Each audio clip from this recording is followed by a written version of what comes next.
शेतकरी आत्महत्या होत असताना कृषी मंत्री रम्मी खेळतायत। आमदार रोहित पवारांकडून कोकाटेंचा एक व्हिडिओ ट्विट करण्यात आलाय। कोकाटेंचा रम्मी खेळत असतानाचा ट्विट केला गेलाय। शेतकरी प्रश्नावर रोहित पवारांनी चांगलंच खडसावलंय। घसाला कोरड पडूस्तर तिथं जर बोलत असू, आंदोलन करत असू, सामान्य लोक आज तिथं अडचणीत आहे, शेतकरी आत्महत्या दिवसाला 8 करत आहे। अशा परिस्थितीमध्ये जर तिथे मंत्री महोदय त्यांना वेळ जात नसेल म्हणून ते जर तिथं रम्मी नाही तर पत्त्याचा खेळ खेळत असतील तर हे किती योग्य आहे। म्हणजे जसं की आपण ते कुठली जंगली रम्मी पे आओ आओ ना महाराज असं काही ते त्यांचं स्टेटमेंट आहे असं म्हणावं लागेल। गरीब शेतकऱ्याच्या बांधावर आओ ना महाराज असं बनण्याची वेळ आलेली आहे। आणि त्यांच्यातले काही मोठे नेते काय म्हणतात की आम्हाला कुठलाही निर्णय घ्यायचा असेल तर आम्हाला भाजपशी विचारावं लागतं। मंत्री असताना शेतकऱ्याचे विषय सुटण्यापेक्षा तुम्ही जर रम्मी खेळत असाल हे म्हणजे खरंच कुठेतरी आमदारकीची विधिमंडळाची चेष्टा केली असं आपल्याला म्हणावं लागेल। गरिबाची चेष्टा झाल्यासारखं आपल्याला वाटतं। त्या शेतकऱ्यांना भेटायला आमच्या कृषी मंत्र्यांना वेळ नाही। गेल्या काही काळातली कृषी मंत्र्यांची विधानं पहा। अशा कृषी मंत्र्यांना किंवा अशा आमदारांना कृषी मंत्रीपद देऊन सरकारने काय महाराष्ट्राला कोणतं असं योगदान दिलं आहे शेतकऱ्यांच्या बाबतीमध्ये? अमित शहा यांनी ज्या 4 मंत्र्यांना डच्चू देण्याचं सुचवलेलं आहे त्याच्यामध्ये त्यांचंही नाव आहे। अमित शहानी 4 ते 5 मंत्र्यांना वगळण्याच्या संदर्भातल्या सूचना मुख्यमंत्र्यांना केलेल्या आहेत। एकनाथ शिंदे यांनाही केलेल्या आहेत त्यांच्या मंत्र्यांसंदर्भात। आणि राष्ट्रवादी काँग्रेसचे जी काही नावं आहेत त्याच्यामध्ये संबंधित कृषी मंत्र्यांचं नाव असल्याची माझी पक्की माहिती आहे। कृषी मंत्र्याच्या सभागृहामध्ये रम्मी खेळताना दिसत आहे।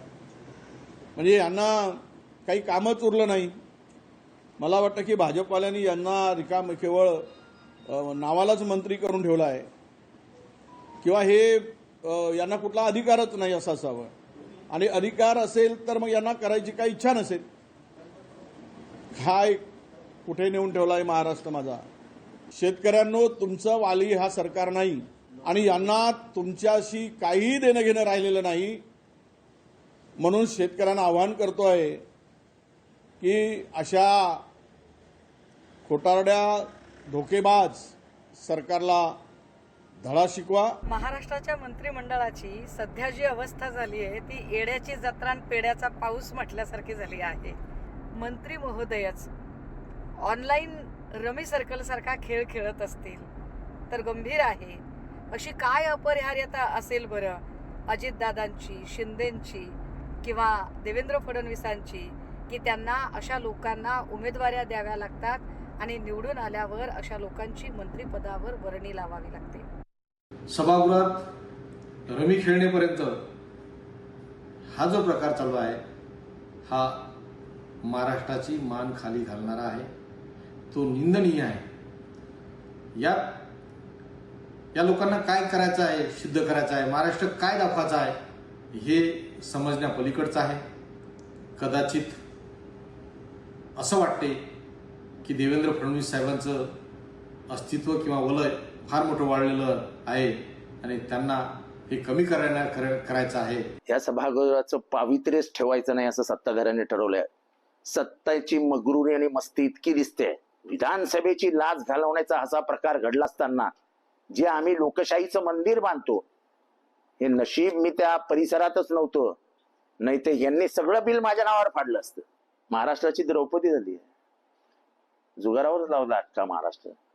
विधिमंडळामध्ये जिथे गांभीर्याने चर्चा चालू असते, लोकांचे प्रश्न सोडवले जातात, शेतकऱ्यांचे प्रश्न सोडवले जातात, शेतकऱ्यांच्या कर्जमाफीबद्दल चर्चा होते, शेतकऱ्यांच्या हमी भावाबद्दल चर्चा होते,